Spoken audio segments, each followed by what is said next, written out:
Bismillahirrahmanirrahim. Alhamdulillahi rabbil alamin wa salatu wa salamu ala nabiyina Muhammedin wa ala alihi wa sahbihi ajma'in.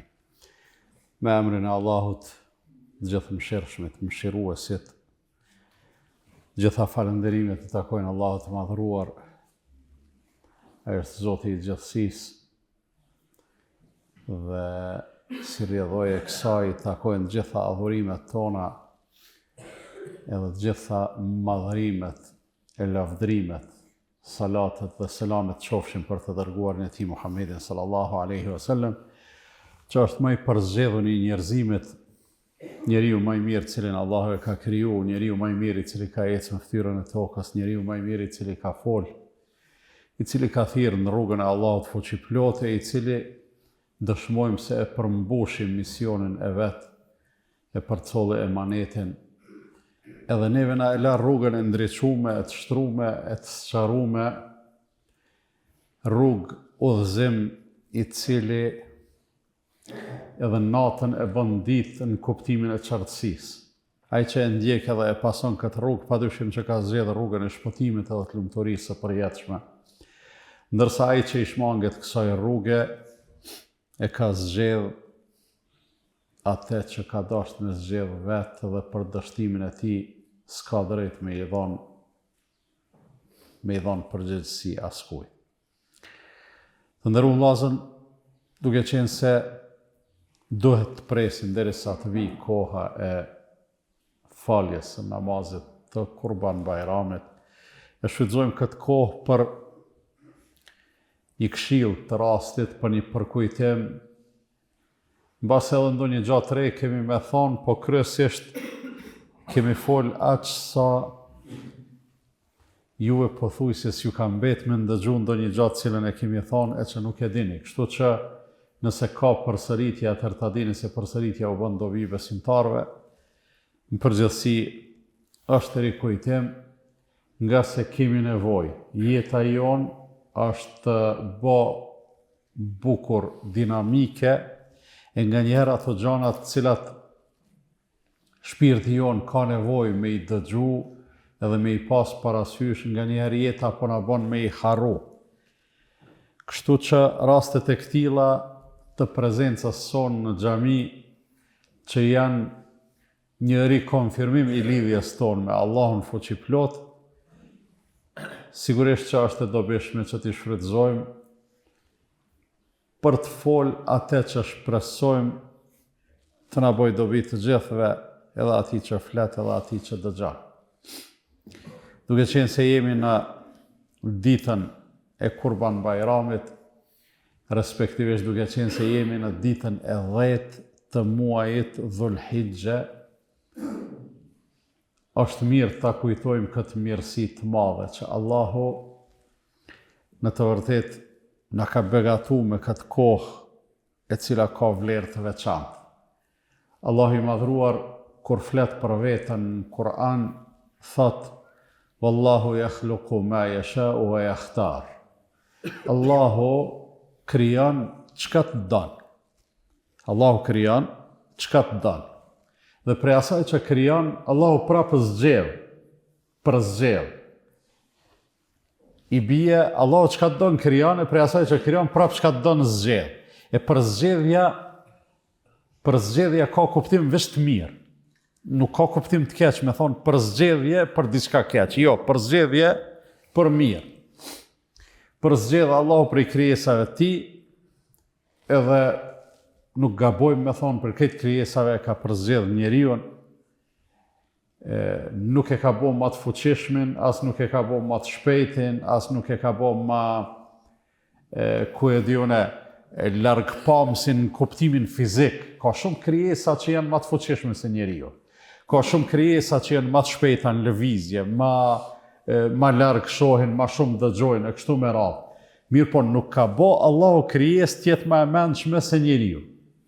Dhe kur Allahu ka kriju gjithë këto, e njeriu e ka përzgjedh me mendje. Ja ka dhënë mendjen, edhe me këte e ka begatu shumë. Mirë po, se cila begati e ka dhe përgjegjësinë e vetë padyshim. Allahu jep diçka, megjithatë Allahu jep shumë edhe ajo që Allahu jep është e vlefshme padyshim, por kur Allahu jep diçka, për atë njeriu ka përgjegjësi, nuk ka begati e cila duhet të shfrytëzohet ose mund të shfrytëzohet edhe të mos ketë ndonjë obligim pas asaj.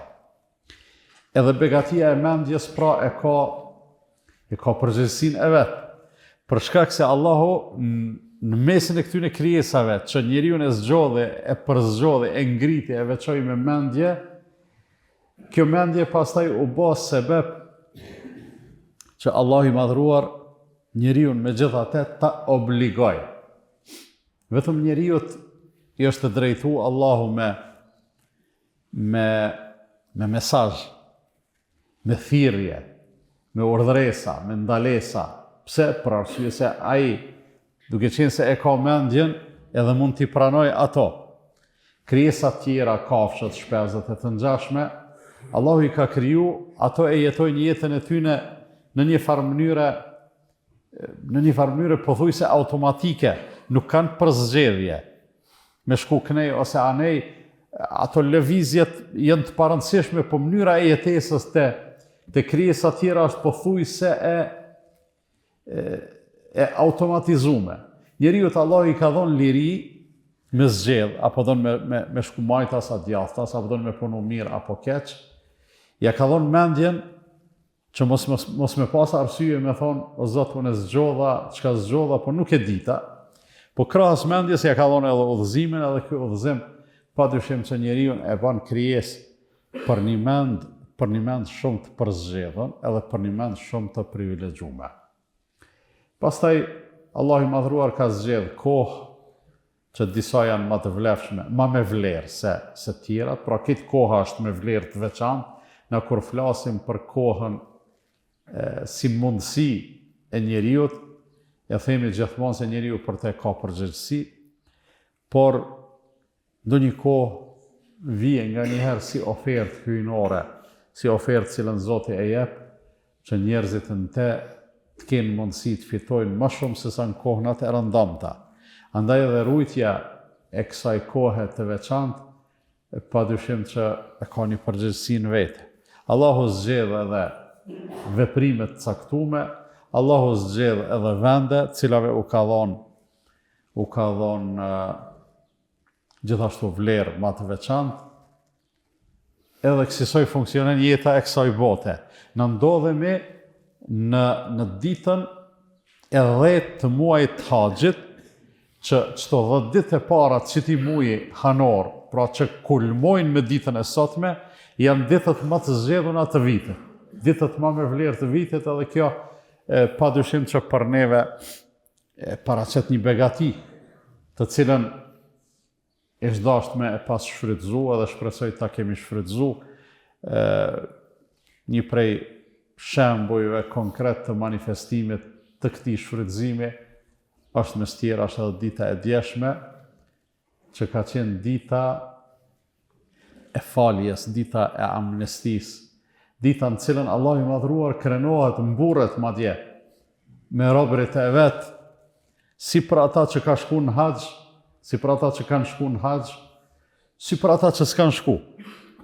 Pra edhe ne që e kemi përjetuar ditën e djeshme, kemi pas mundësi me fitu shumë, edhe besoj që shumë kosh e ka agjeru ditën e djeshme në mënyrë jo obligative, në mënyrë vullnetare, se s'është obligim, por ai që e ka agjeru ka mujt me arrit një shpërblim shumë të madh, po edhe ai që se ka agjeru çdo vepër që e ka bë të mirë në atë ditë dhe në ditët paraprake edhe që e bën në ditën e sotme, ajo vepër vlerësohet tek Allahu fuqiplot edhe çmohet, edhe për te inshallah shpërblehemi më shumë se sa të njëjtën vepër me e pasbërë ndonjë ditë tjetër. Njerëzit thojnë pse me konë këto ditë kaq të vlefshme, edhe dietarët kanë dhënë përgjigje, kanë bërë përpjekje për me elaboru edhe me sqaru pse. Kanë thonë se këto ditë janë pikë takimin, këto ditë janë veprat më madhështore që njeriu mundet me I bë, e që nuk takohen këto vepra në këto ditë. Nuk takohen këto vepra ndonjë kohë tjetër përveç këtyre ditëve. Për shembull, namazi që është gjatë gjithë vitit edhe gjatë gjithë kohës. Sadakaja është gjithashtu gjatë gjithë vitit, gjatë gjithë kohës. Agjërimi I ka do përjashtime të vogla, që është dita e sotme e Bajramit, dita e Fitr Bajramit, megjithatë është pothuajse në shumicën e kohës. Haxhi bëhet vetëm këto ditë, s'bëhet në kohë tjetër. Edhe si rrjedhoja e kësaj, pra s'kemi ndonjë kohë kur këto ibadete kaq madhështore takohen edhe grumbullohen kështu përveç se në këto ditë edhe sipas gjitha gjasave, kjo e përcakton vlerën e veçantë të këtyre ditëve. Ajo që për neve është shumë me rëndësi me e ditë, nuk është pseja e gjonave të ndryshme, edhe pse Islami kalon hapësirë të mjaftueshme, ndonjëri prej neve me e lodh mendjen edhe me thonë pse është kjo gjë kështu, e pse kjo. Mirë po, megjithatë ka edhe pseja I ka do kufit të vet. Nuk janë të gjitha pyetjet që njeriu ka mujt me I gjetë përgjigje. Edhe në jetën e përditshme, edhe në atë që e quajmë njohuri rreth jetës, ose atë që njerëzit e quajnë dije ose shkencë, nuk janë të gjitha dilemat të zgjidhura. Këto e din njerëzit secilin nga min përkatëse. Plot shkencëtar ka që mbase shumë punë kanë bë dhe shumë hulumtime kanë bë, po nuk I kanë gjetë krejt përgjigjet në ato pyetje të cilat I kanë mundu ata si shkencëtar. Edhe pse na mendojmë se shkenca është diçka që ta mundson me prek, me pa, ndërsa feja edhe besimi megjithatë dallon për shkak se te feja, po flas për Islamin, për një me ka shumë përgjigje, për një me ka shumë sepseja. Megjithatë edhe ka dikun ku përballesh me një kufizim, ku prej aty, do të thonë, logjika të çon deri aty, po përtej asaj do të më të çu besimi. Deri dikun I kupton gjanat, po përtej asaj çka kupton mendja jon, do të më besu. Kjo që do të më besu nuk është se ka me met e pasqarume, përkundrazi. Ne kemi gjana të cilat sot I konsiderojmë se janë gajb. Çka do të thonë gajb? Gajb do të thonë diçka që mendja e njeriu nuk e zbërthen dot. Gajb do të thonë diçka që syni nuk e sheh do e mos, dora nuk e prek do e mos, nuk I nënshtrohet eksperimentit. S'munësh me ndonjë formulë caktuar me e zbërthy, edhe thu unë po besoj se është çështo. Jo se është e palogjikshme, po për shkak se logjika jam se përthekon. Jo se është e padukshme, po për shkak se syni jam nuk e ka. Edhe kjo vazhdon me neve çështo deri në moment caktuar. Amo vjen një moment kur gjonat nuk mbeten më gajb, nuk mbeten ashtu të mbulume, nuk mbeten ashtu që s'doken edhe s'kuptohen.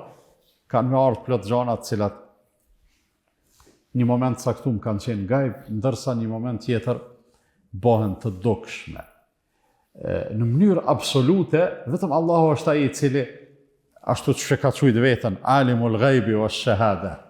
Njohësi I të dukshmes edhe I të padukshmes. Bile ka thonë, për me e tregu madhështinë e vetë, njohësi I të padukshmes edhe I të dukshmes. Se neve nga njerë na duket vetja se jemi të avancume dhe të ngritum për shkak se e dim atë që është e dukshme, e prekshme, e eksperimentueshme, mirë po të dorëzohemi para shumë gjonave cilat nuk mundëm me I zbërthy.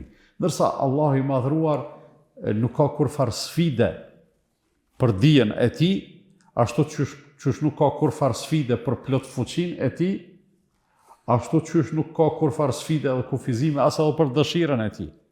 Se Allahu çka don bën, kurrë nuk ka të pamundun për të gjitha I sheh, të gjitha I din, të gjitha I dëgjon edhe për atë arsye është Zot, edhe është Zot absolut.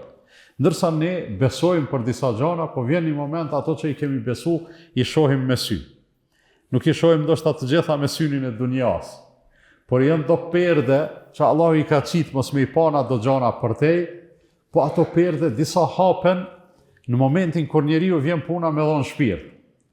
E dini të nderuar vëllezër, na themi këto që ky vend ku jemi e që ky tubim ku jemi është i rrethuar prej melaçeve. Na e besojmë ekzistencën e melaçeve. E besojmë madje edhe prezencën e tyne në shoqëri me secilin prej neve që i kemi 2 melaçe që na përcjellin, edhe jo vetëm 2, edhe më shumë. E besojmë që mezhliset ku flitet për Allahun fuqiplot, melaçet i lypin ato takime, ka melaçe special të autorizuar, veç me këshyr ku njerëzit të bohen me fol për Allahun, me dëgju për Allahun, edhe ato e thrasin njëri tjetrin, kolegët që janë me të njëjtin autorizim, hajde se e gjetëm ato që ka po na vyn, edhe rrinë aty melaçe të ngojnë, shkojnë te Allahu, pastaj Allahu i thotë çka bëjshin robët e mi, duke qenë se Allahu është i gjithdijshëm e din më mirë. Ato i thojnë të madhrojshin çka lypshin, e lypshin xhenetin, a e kanë pa jo, ta kishin pa, kishin lyp hala më shumë. E piçkafit kërkojshin mbrojtje prej xhehenamit. A e kanë pa xhehenamin? Jo, sigur ta kishin pa, do të kërkonin mbrojtje akoma më shumë e kështu me radhë. Vjen një moment i caktuar që secili prej neve kena me e pa dhe me e përjetu qartë qelën perdet. E shohim edhe e përjetojmë ekzistencën e melaçeve. Kur është ai moment, mes tjerash, është momenti i ndarjes nga kjo jetë, i daljes nga kjo botë, momenti kur vjen me dal shpirti, secili njeri e sheh melekun të ardhmë ja marr shpirtin. Unë nuk di me tregu sa çaste janë ato, sa gjatë, sa ka mes gjata i përjetim, ama secili e sheh. Edhe mund dalloj prej njeriu te njeriu, te dikush mundet me zgjat ndoshta disa çaste, disa sekonda, te disa mundet me qenë ai çasti shumë më i shkurt, po kjo për neve pak ka rëndësi, për shkak se na këtë punë kemi të rregulluar me bindje dhe me besim. Na besojmë se këto gjëra do të ndodhin, kështu që edhe kur ndodhin na jemi të përgatitur. Ndërsa ai i cili nuk beson se do të ndodhin, ai mundet me pas problem pastaj kur ndodhin. Sikur secili njeri i cili niset në cilën do rrugë të jetës, pa u përgatit. Niset me kalu kufinin dikun se ka marrë pasaportin me veti. Ose niset një rrugë gjatë dikun se ka ndrej shkerin ose se ka mush me karburant. Do të thonë, o nis në rrugë pa përgatit, ai realisht vetë ka zgjedhë rrugën e shqetësimit. E ka zgjedhë rrugën e moskalimit. Ndërsa ai i cili është i përgatitur për rrugë jetësore, ai ato i kalon më lehtë. S'do me thonë se jeta e përgëdhel njeriu vetëm pse është besimtar. Përkundrazi, jeta as besimtarin se përgëdhel. E përplas gjithandej mirë po besimtari dhe ato përplasjet është i përgatitur me i përjetu ma dignitetshëm edhe ma mirë, edhe ma suksesshëm se sa çdo kusht tjetër. Pra, i kemi shumë sqarime, i kemi shumë përgjigje, bile na themi ka njerë, s'ka pyetje dhe dilemë me cilën përballet njeriu e për cilën s'ka përgjigje në Kur'an. Kjo është një e vërtetë e përgjithshme.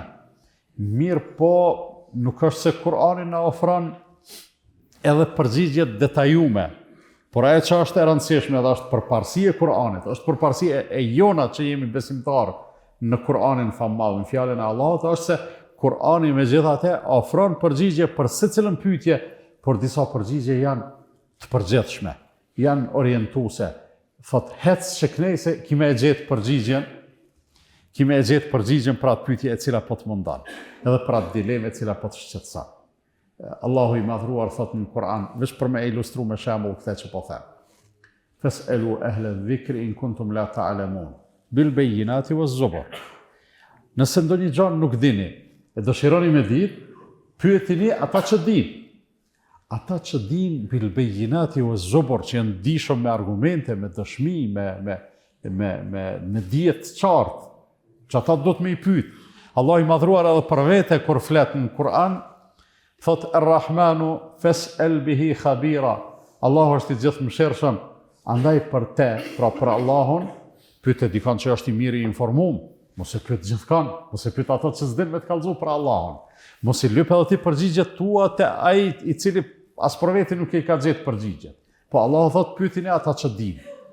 E kur i pyet ata që din, aty pastaj i ki edhe dilemat e profesioneve, dhe profileve dhe specializimeve shumë të ngushta. E kom përmend edhe në të kaluamën shembullin e atij hoxhës që i ka thonë xhamatit vet, ka thonë çfarë doni pyetje më parashtroni, unë kam ja u gjetë përgjigjen në citat, në Kur'an. Edhe xhamati kanë filluar me bë pyetje për cilat e kanë ditë se përgjigjet ndodhen në Kur'an, mirë po njëri thot, masi bashkë qështu po thot hoxha, çka doni?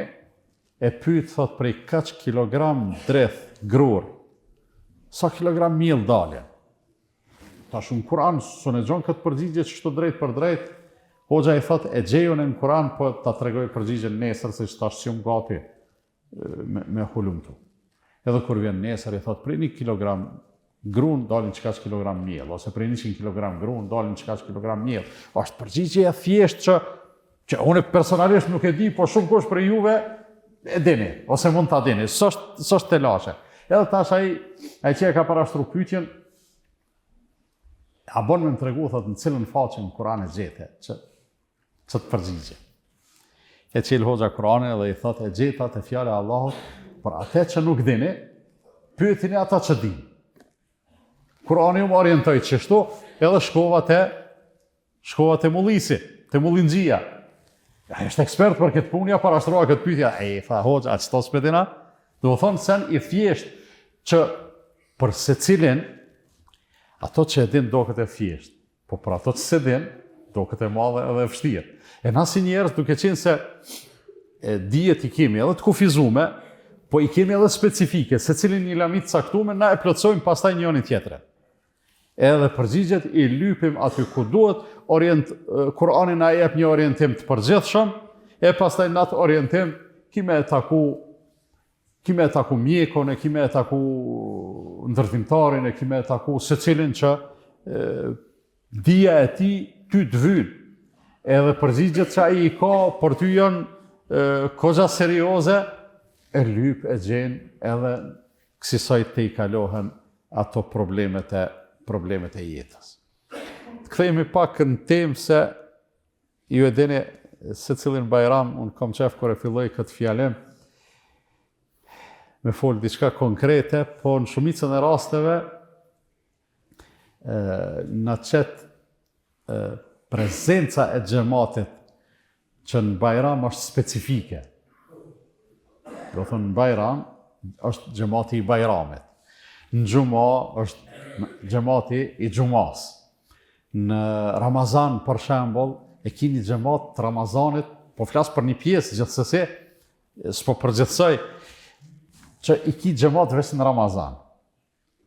Edhe e ki një pjesë që në xhamat i rregullt, si në ditë javës, si në xhuma, si në muaj të vitit, si në Ramazan, si në bajram, ata gjithë. Edhe tash ajo prezenca e larmishme edhe neve na bën, si me thonë, me konë ma të vëmendshëm, edhe me i përzgjedh sqarimet në ato që kanë mërmenja se xhamati ka nevojë, gjithmonë pa pretendu se ja qëllojmë. Kështu që ju e dini, në çdo bajram ju tham, na e bëni halal, si mul këtu pe qefit me fol, po thjesht mos me e kalu kohën në heshtje, edhe pa e shfrytzuar diçka të dobishme. Ndoshta Allahu mua mundson me e thonë ndaj fjalë të mirë, e për juve njëkohësisht është mundësi me e dëgju të njëjtën.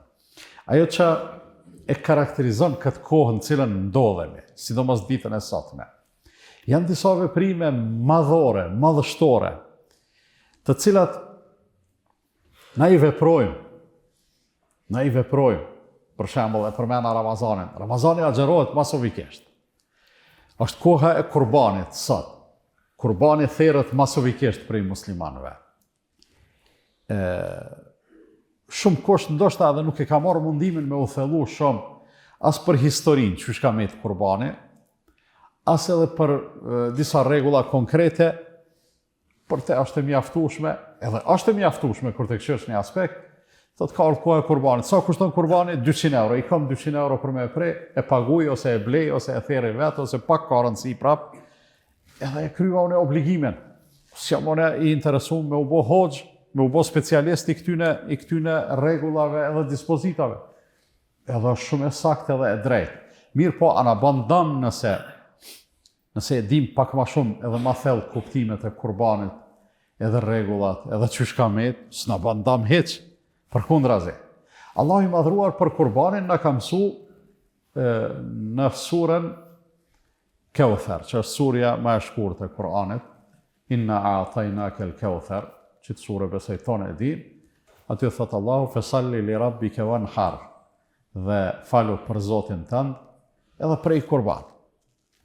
Dy urdhra të thjesht, falu për Zotin tënd, edhe prej kurban. Do thonë, kur Zoti thot bëne një punë, ajo neve na bëhet obligim, ose ata eksperte e çështjes dietare, sidomos të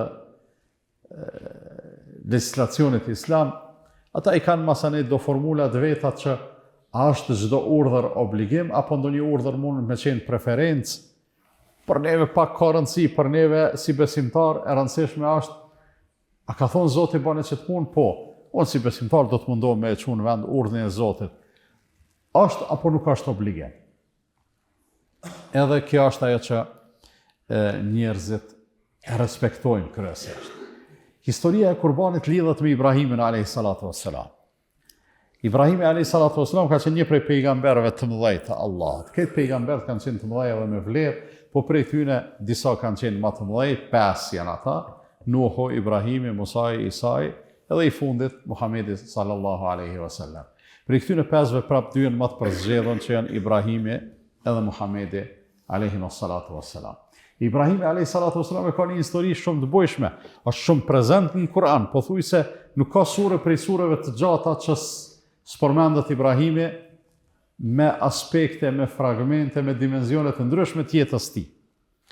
Përmendet për ndërtimin e Çabes, përmendet për haxhin, lidhet shumë haxhi me personalitetin e Ibrahimit alayhi salatu wasalam, e përmendet edhe kurbani. Në surën Safat, një prej sureve të Kur'anit, Allahu e përshkruan mes tjerash dhuratën që Allahu ja ka bëu Ibrahimit alayhi salatu wasalam kur e ka begatu me djalë në moshë të shtyme. Një kohë gjatë Ibrahimi alayhi salam s'ka pas fëmijë, pastaj Allahu ja jep një djalë, pothuajse në plesni. Edhe në të gjithë e dim kur dikush ka fëmijë, begatohet me fëmijë, me thonë kushtimisht me vonesë. Ajo është vonesë për neve, po për Allahun është me caktim. Begatohet me fëmijë me vonesë, ai masani është hala më i kujdesshëm, është hala më i ndihshëm te fëmia e tij. Edhe dashnia e tij është më e koncentruar, më e theksuar te ai evlad.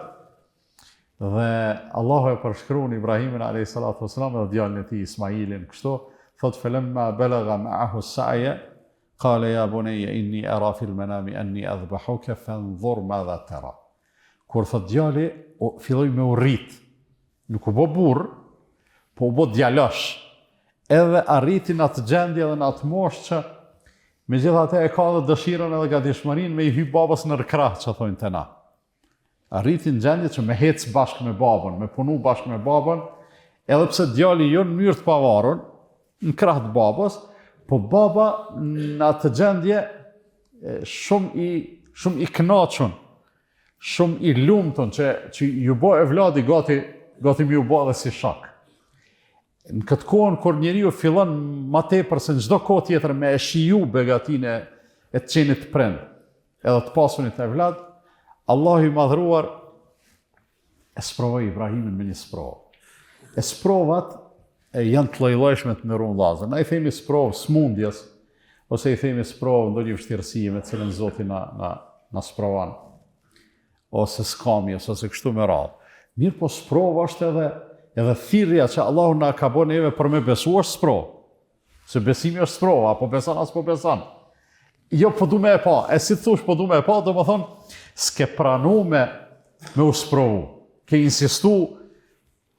insistu me i bo konkurencë Zotit, se Zotit i din të gjitha dhe i shetë gjitha, ne nuk i shojmë të gjitha.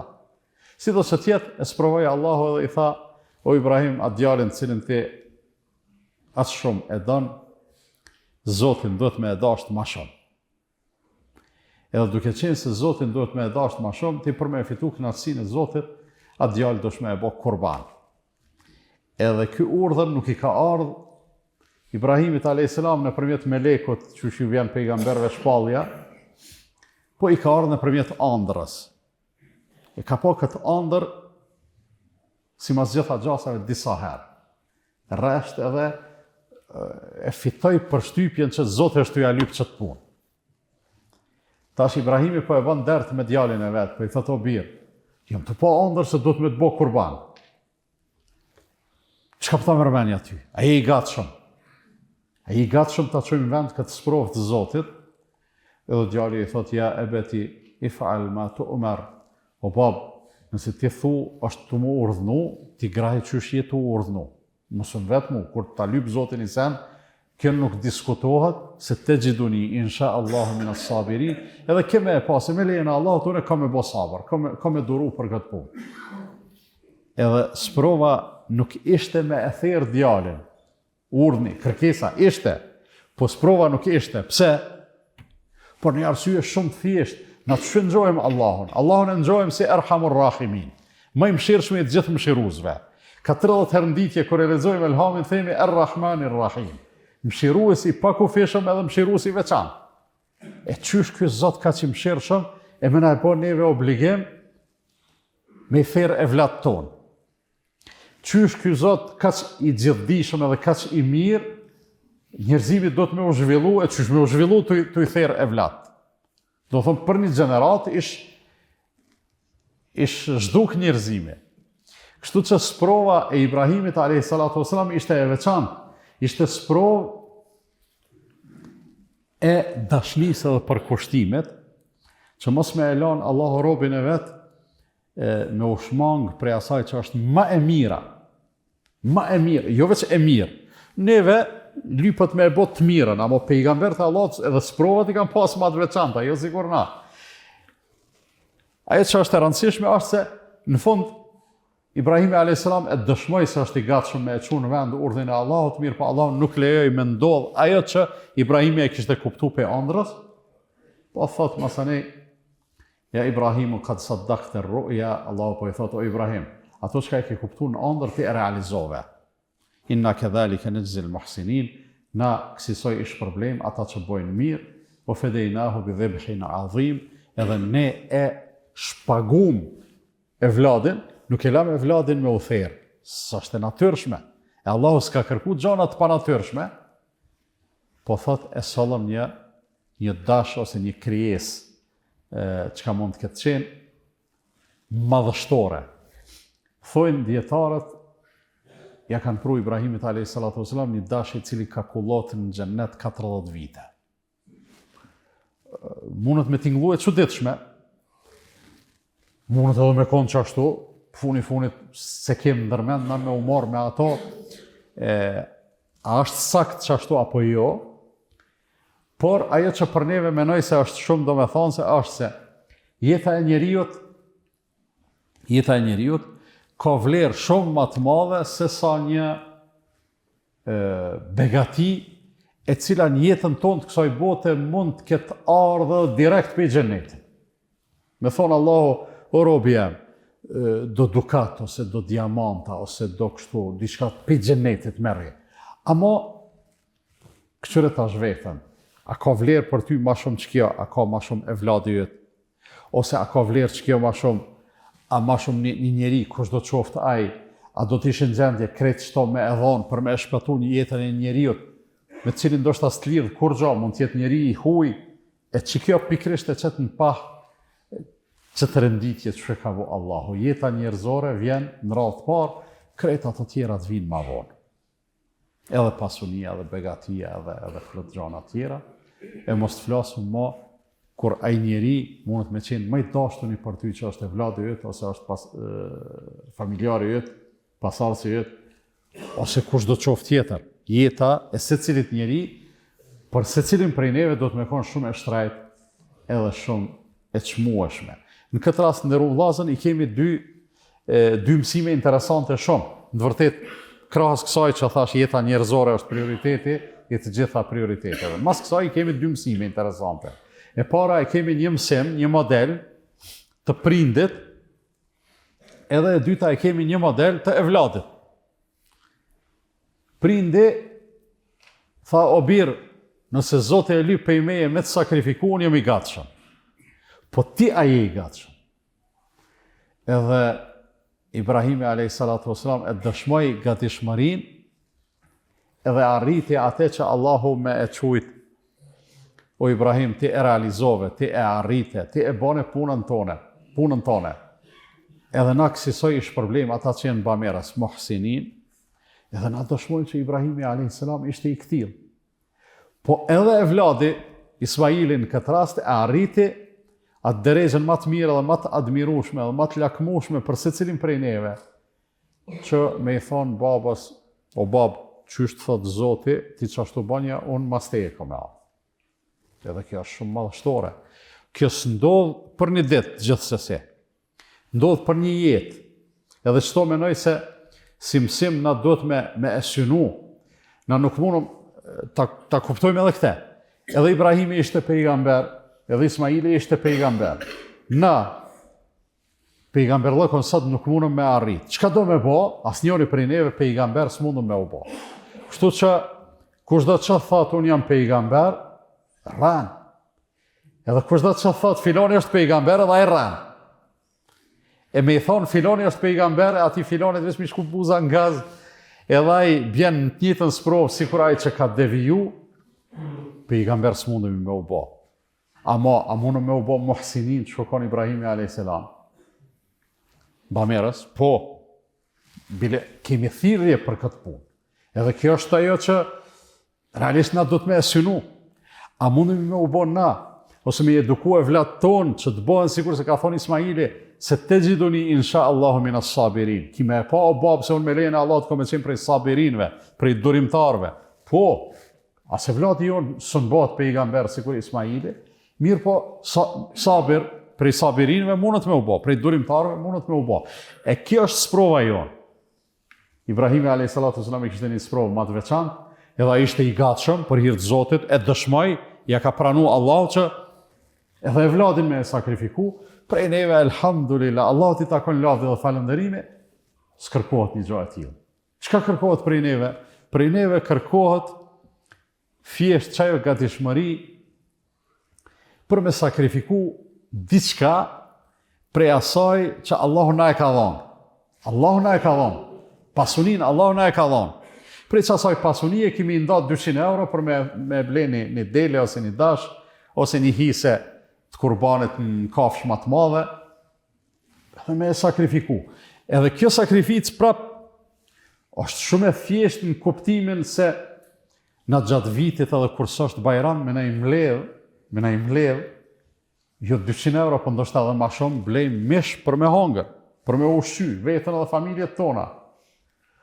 E njëta gjë edhe në kurban ndodh vetë se njetin e rregullojmë më ndryshe, bëjmë sakrificë. Vetë çaj gjak derdhët, gjakun e kafshës edhe ashtu nuk e përdorim.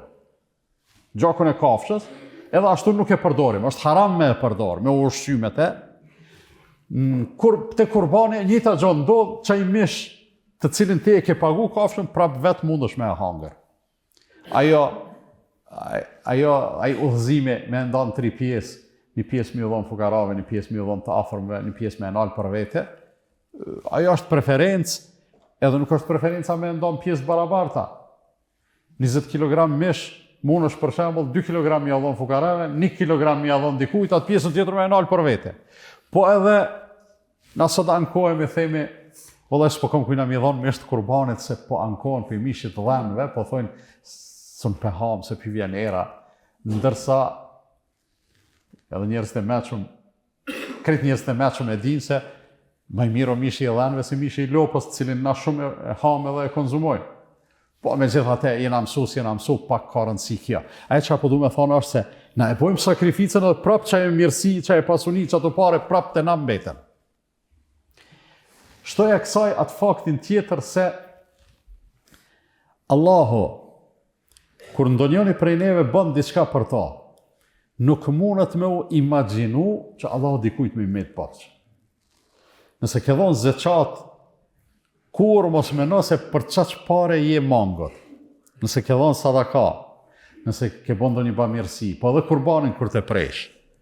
Allahu kërkuj në dunja si ka me të barë, s'mbetet as ty, funit që ato në start t'ja ke pas Allahu të barqë.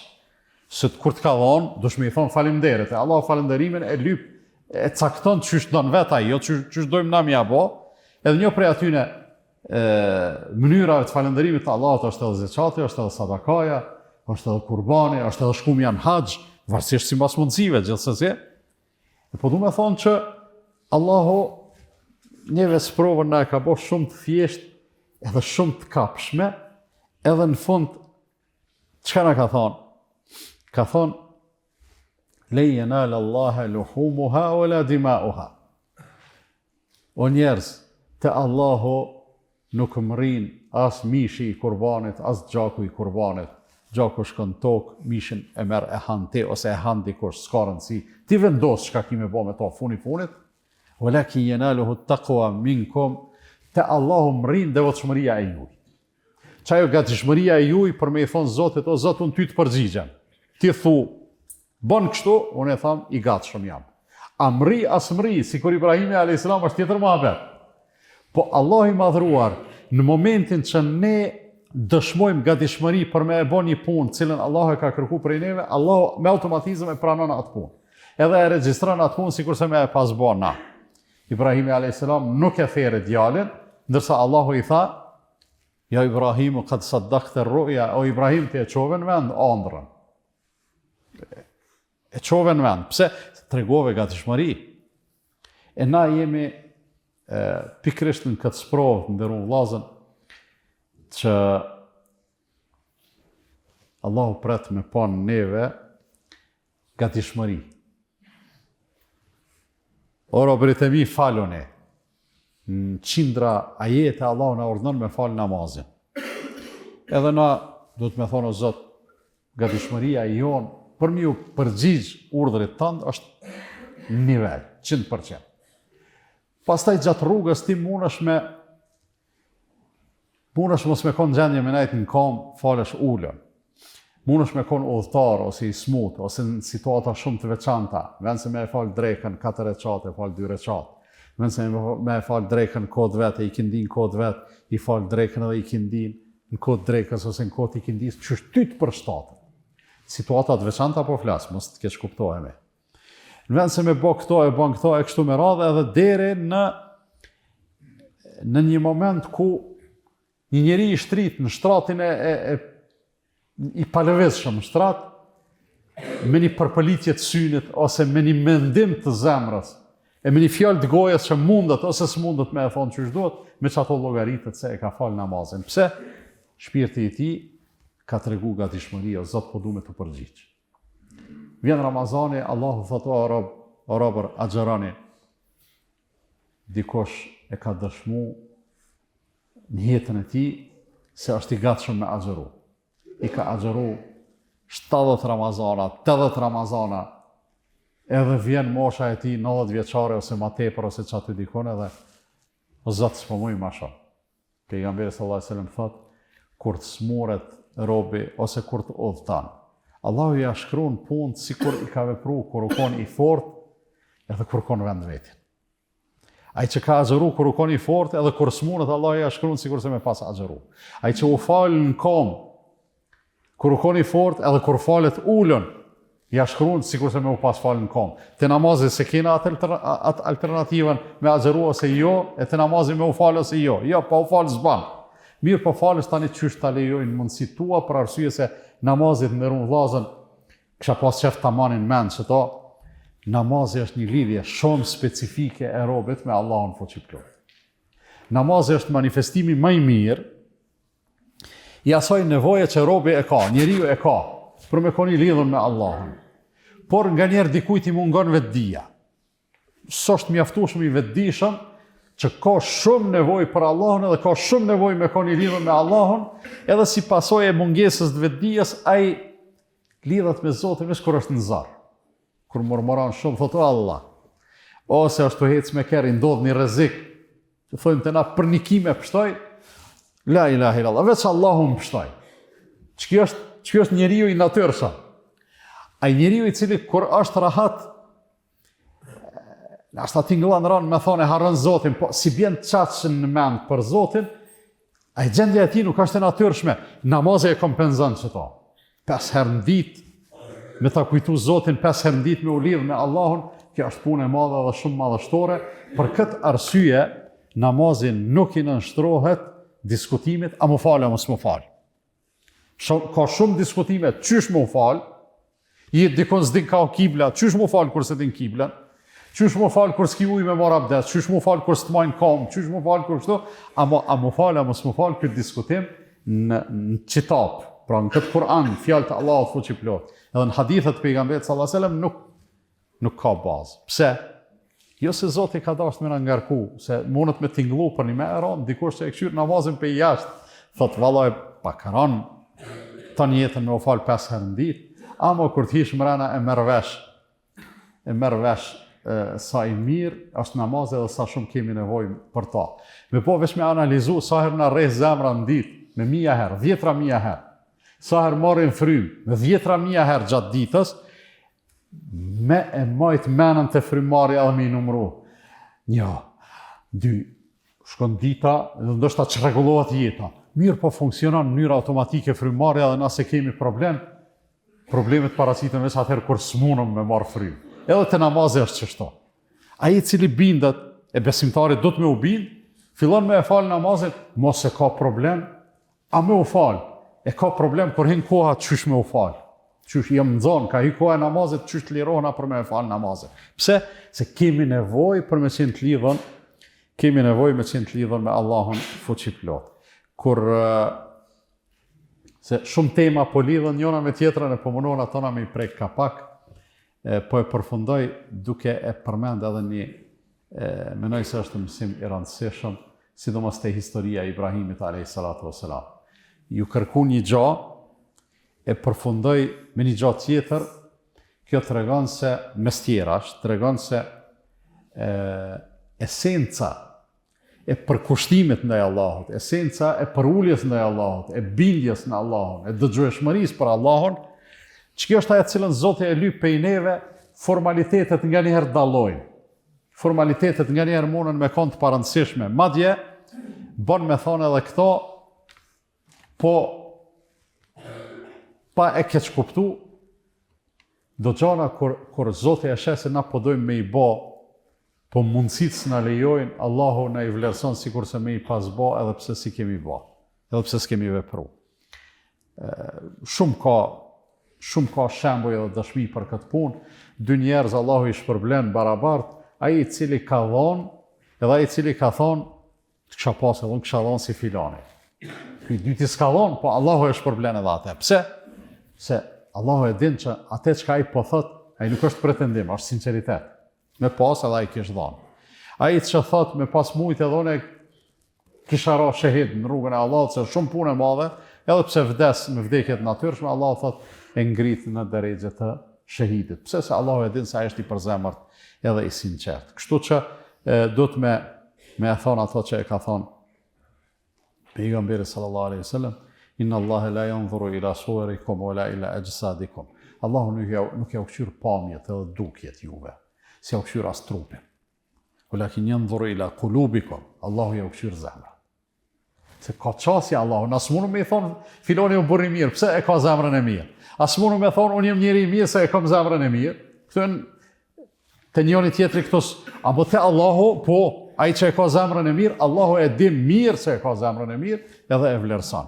Yanzuru ila qulubikum, e masi t'ja u këshyr Allahu zemrat, çka këshyr diçka tjetër, i këshyr edhe punët e juve, gjithsesi. Çka po veproni? Se lidhja në mes veprës si rezultat, edhe zemrës si piknisje është lidhje shumë e logjikshme. Ka ardhur koha me u bogati për me fal namazin e Bajramit. Namazin e Bajramit, të cilën e falim me 2 rekat, sikur çdo 2 rekat tjera, me dallimin e vogël që janë disa tekbire që merren në fillim të rekatit parë dhe në fund të rekatit dytë. Ju se keni bezdi me i majt men për arsye se falet me xhamat, edhe veç e përcillni imamin, edhe jemi në rregull. Nuk ka as ezan as ikamet. Thjesht ngritemi, i rregullojmë safat, e falim namazin e Bajramit, pastaj e mbajmë një hutbe, një fjalim ceremonial të shkurtër, edhe me këtë përfundon ceremonia e Bajramit. Momentin që kryhet Bajrami, pastaj jemi të gjithë të lirë kush është një të lep për me therë kurban, me shku edhe me i therë kurban, ato dhe me vazhdu procedurat tjera.